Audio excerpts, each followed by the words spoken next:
بسم اللہ الرحمن الرحیم۔ معزز سامعین السلام علیکم۔ آج پھر میں آپ کی خدمت میں ایک اور ویڈیو لے کر حاضر ہوا ہوں۔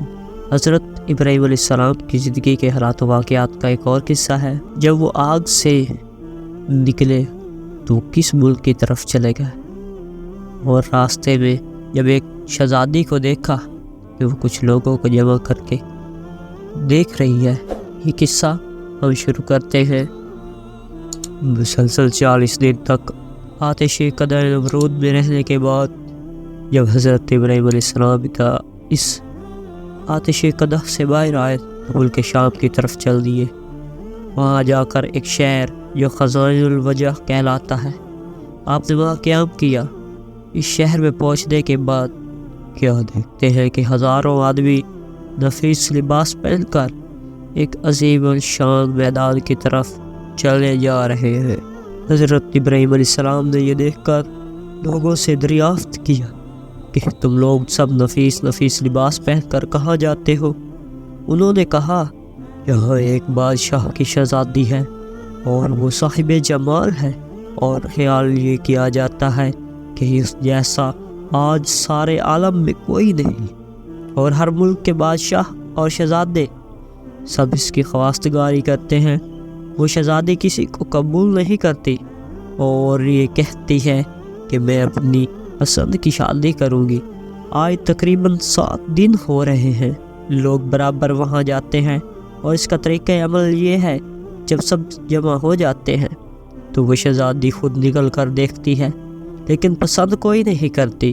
یہ بات جب حضرت ابراہیم علیہ السلام نے سنی تو انہی کے ساتھ ہو لیے اور اسی میدان کے ایک گوشہ میں جا بیٹھے۔ جب دوپہر ہو گئی اور تمام لوگ حاضر ہو گئے تو وہ شہزادی اپنے ساتھ 70 خواص سے لے کر اور تاج زری سر پر رکھ کر اور نقاب چہرے پر ڈال کر اور ایک تہر نجزری جواہرات سے جڑا ہوا ہاتھ میں لے کر میدان میں جا کر ایک سرے سے سب کو دیکھنے لگی۔ جب حضرت ابراہیم علیہ السلام کے پاس پہنچی، دیکھا کہ ایک نوران کی پیشانی پر چمکتا ہے، اور وہ نور حضرت محمد صلی اللہ علیہ وآلہ وسلم کا تھا۔ وہ شہزادی اس نور کو دیکھ کر ان کے حسن و جمال پر عاشق ہو گئی اور تہرنج زری کو حضرت ابراہیم علیہ السلام کی گود میں ڈال دیا اور خود تخت پر جا بیٹھی۔ اس کے بعد بادشاہ وقت کے لوگ حضرت ابراہیم علیہ السلام کو بادشاہ کے پاس لے گئے۔ در حقیقت وہ نور جس پر شہزادی عاشق ہوئی وہ نور محمدی تھا، حضرت ابراہیم علیہ السلام کی پیشانی پر نمودار ہوا تھا۔ بادشاہ نے اسے دیکھ اپنی بیٹی کی طرف نگاہ کی اور کہا، اے بیٹی، نیک شوہر تو نے پایا، مگر مرد غریب ہے، کچھ فائدہ نہیں۔ سب امراء نے مل کر حضرت ابراہیم علیہ السلام سے اس کی شادی کر دی اور تمام رسومات بادشاہ نے ادا کی، اور سارے شہر میں خوشی و خرمی ہوئی۔ اور یہ بھی بعض روایاتوں سے معلوم ہوتا ہے کہ مانند ساحرہ خاتون اور حوا علیہ السلام کے نہ کوئی حسن و جمال میں ہوا اور نہ ہوگا، ماشاءاللہ۔ اور شادی کے چند ماہ بعد حضرت ابراہیم علیہ السلام نے ملک مصر کی طرف جانے کا قصد کیا۔ ساحرہ خاتون نے کہا، میں بھی تمہارے ساتھ چلوں گی، اور بغیر تمہارے میری زندگی محال ہے، لہٰذا مجھ کو بھی اپنے ہمراہ لے چلو۔ حضرت ابراہیم علیہ السلام نے فرمایا، تمہارا باپ تمہیں نہیں چھوڑے گا۔ ساحرہ خاتون بولی، میرے باپ کی قدر تمہارے وجود کے سامنے میرے نزدیک کچھ بھی نہیں ہے، اگر چھوڑے گا تو میں اس کے حکم کے بغیر تمہارے ساتھ چلوں گی، کیونکہ تمہارے بغیر زندگی محال ہے اور وبال ہے۔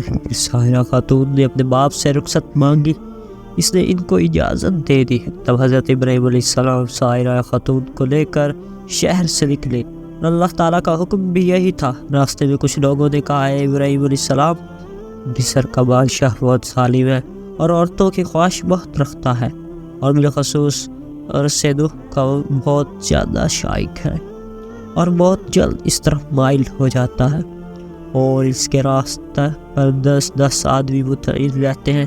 جو کوئی مال و اسباب مصر لے جاتا ہے تو اس کا پکڑ کر اس سے اس مال کا محصول لیتا ہے، اور اگر کوئی سوداگر عورت کو ساتھ لے جاتا ہے تو وہ اس عورت کو اس سے چھین لیتا ہے۔ اس کا حضرت ابراہیم علیہ السلام اندیشہ کرنے لگے، کیونکہ حضرت ابراہیم علیہ السلام ناموس میں بزرگ تھے اور سائرہ خاتون کے برابر حسین، سارے جہاں میں کوئی عورت نہ تھی اور اس کے رخ کے سوا جانے کے واسطے کوئی دوسری راہ بھی نہ تھی۔ بالآخر ناچار ہو کر ایک صندوق بنا کر ساحرہ خاتون کو اس میں چھپا رکھ کر کفن لگا دیا اور صندوق کو اونٹ پر کسوا دیا۔ جب شہر میں جا پہنچے تو محصول والے آ کر صندوق کھولنے لگے تاکہ اس کی جنس کو دیکھ کر اس کے موافق اس کا محصول لے۔ اس پر حضرت ابراہیم علیہ السلام نے کہا، صندوق مت کھولو، اس کا محصول جو ہوگا وہ میں دوں گا۔ اگر تم یہ چاہو کہ صندوق کے وزن کے برابر سونا چاندی بھی لو تو بھی تم کو دے دی جائے گی۔ یہ سن کر اور بھی زیادہ اشتیاق ہوا کہ نامعلوم اس میں کیا چیز ہے، ضرور کھولنا چاہیے۔ چنانچہ انہوں نے بالاسرار اس صندوق کو کھولا تو دیکھتے کیا ہے، ایک عورت صاحب جمال حسن سے مملوء آفتاب کے مانند اس میں بیٹھی ہے، جس کا ثانی اگر تلاش بھی کیا جائے تو ملنا ناممکن ہے۔ بس اس عورت کو بادشاہ کے پاس لے گئے۔ چنانچہ رسول اکرم صلی اللہ علیہ وسلم نے اسی واسطے فرمایا، اشرر خلق اللہ راسدون، بدترین آدمیوں میں راہ کے نگہبان ہوتے ہیں، یعنی مراد اس سے ہے محصول لینے والے۔ جب محصول والے حضرت ابراہیم علیہ السلام اور سائرہ خاتون کو بادشاہ کے نزدیک لے گئے تو اس بادشاہ ملعون نے پوچھا، یہ عورت تمہاری ہے؟ حضرت ابراہیم علیہ السلام نے اس بادشاہ کو جواب دیا جو اسلامی جواب تھا۔ آپ نے فرمایا، یہ میری بہن ہے، اور بیوی کو بہن کہنا سابقہ شریعت میں درست ہے۔ یہ جواب سن کر اس ملعون نے کہا، تم اپنی بہن کو مجھے دے دو۔ تب حضرت نے فرمایا، وہ اپنی ذات کی مالک ہے۔ سائرہ خاتون نے کہا، معاذ اللہ، یعنی پناہ مانگتی ہوں میں اللہ تعالیٰ سے۔ ملعون یہ سن کر ہنسا اور حکم کیا کہ ان کو حمام میں لے جاؤ اور نہلا دھلا کر اور لباس فاخرہ پہنا کر خوشبو سے معطر کر کے میرے پاس لاؤ۔ بحکم اس ملعون کے ایسا ہی کیا گیا۔ جب وہ تمام کام سے فراغت پا چکی تو اس وقت اللہ تعالیٰ نے حضرت جبرائیل علیہ السلام کو بھیجا کہ پردہ حضرت ابراہیم علیہ السلام کی آنکھوں سے اٹھا دے تاکہ حضرت ابراہیم علیہ السلام وہ تمام گفتگو ملعون اور حضرت سائرہ خاتون کے ساتھ کرے سن سکے اور ان کے تمام حالات آنکھوں سے دیکھے۔ جب جمال مبارک حضرت سائرہ خاتون کا اس ملعون نے دیکھا تو فوراً اس نے دست درازی کا قصد کیا۔ اس وقت اس کا ہاتھ شل اور خشک ہو گیا۔ پھر اس نے چاہا کہ بے ادبی کرے، تب اللہ تعالیٰ کے حکم سے اپنے زانوں تک زمین میں دس گیا۔ جب اس کا کوئی بس نہ چل سکا تو فوراً کہنے لگا، یہ عورت تو جادوگر ہے۔ حضرت سائرہ خاتون نے اس ملعون سے کہا، ہے بدبخت، میں جادوگر نہیں ہوں، لیکن خاوند میرا خداوند قدوس کا دوست ہے جو سب کی نگہبانی کرنے والا ہے، اور میرا خاوند خداوند کریم کی درگاہ میں دعا کرتا ہے تاکہ تو مجھے بے عزت نہ کر سکے۔ یہ سن کر اس نے توبہ کی، فی الفور ہاتھ اس کا درست ہو گیا اور زمین نے بھی اس کو چھوڑ دیا۔ پھر جب دوسری مرتبہ سائرہ خاتون کی طرف نگاہ بد سے دیکھا تو وہ اسی وقت اندھا ہو گیا۔ تب اس ملعون نے کہا، اے بیوی معصوم، میرے حال پر دعا کرو اور میں اس کام سے ہمیشہ کے لیے توبہ کرتا ہوں۔ جب آپ نے اللہ تعالیٰ سے دعا کی تو اس کے حکم سے اس کی آنکھیں اچھی ہو گئی۔ پھر جب حالات ٹھیک ہو گئے تو غلبہ شیطانی سے عہد شکنی کرنی چاہیے کہ حضرت سائرہ خاتون پر دست دراز ہو، تو اس وقت تمام بدن اس کا خشک اور شل ہو گیا اور پھر آنکھیں جاتی رہی۔ پھر کہنے لگا، اے بیوی پاک دامن، میرے واسطے اپنے خدا سے دعا کیجیے۔ حضرت سائرہ خاتون بولی، ہے بدبخت، یہ دعا میری نہیں ہے بلکہ میرے شوہر جو میرے ساتھ ہے ان کی دعا ہے، اور خداوند کریم کے دوست ہیں، اگر وہ چاہے تجھے معاف کرے یا نہ کرے۔ تب اس نے کہا، حضرت ابراہیم علیہ السلام کو یہاں لا۔ پھر اس کے بلانے پر حضرت ابراہیم علیہ السلام وہاں تشریف لے گئے۔ وہ بادشاہ بولا، اے ابراہیم علیہ السلام، مجھے معاف کیجیے، میں نے آپ پر بڑا ظلم کیا ہے اور میں اب توبۃ النصوح کرتا ہوں۔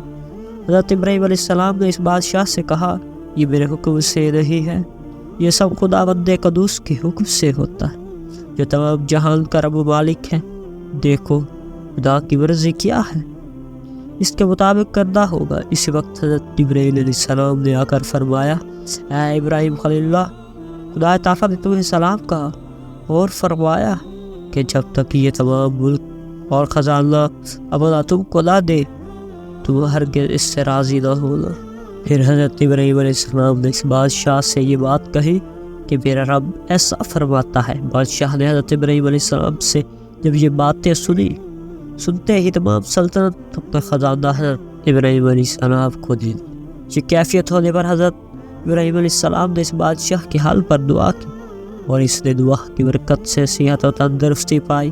مروی ہے کہ حضرت ابراہیم علیہ السلام نے اس مملکت کے 2 حصے کر، آدھا حصہ جو جانب کنعان کے تھا آپ نے خود لے لیا اور باقی جو بچا اسی کو واپس دے دیا۔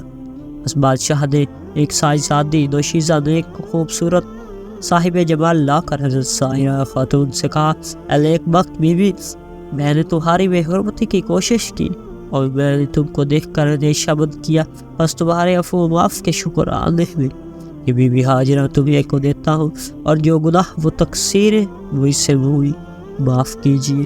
بس حضرت ابراہیم علیہ السلام نے ساحرہ خاتون اور بی بی ہاجرہ کو لے کر کنعان کو چلے۔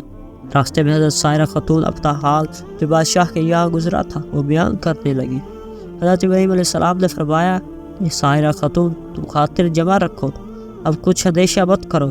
اللہ تعالیٰ نے اپنے فضل و کرم سے میری آنکھوں کے سامنے سے پردہ غیب اٹھا دیا، جو باتیں تجھ پر گزرتی تھی مجھ پر سب ظاہر ہو جاتی، اور جو تم کرتی اور کہتی تھی سو وہ میں دیکھتا اور برابر سنتا تھا۔ بعد اس کے سائرہ خاتون نے بی بی ہاجرہ کو حضرت ابراہیم علیہ السلام کی خدمت میں دے دیا۔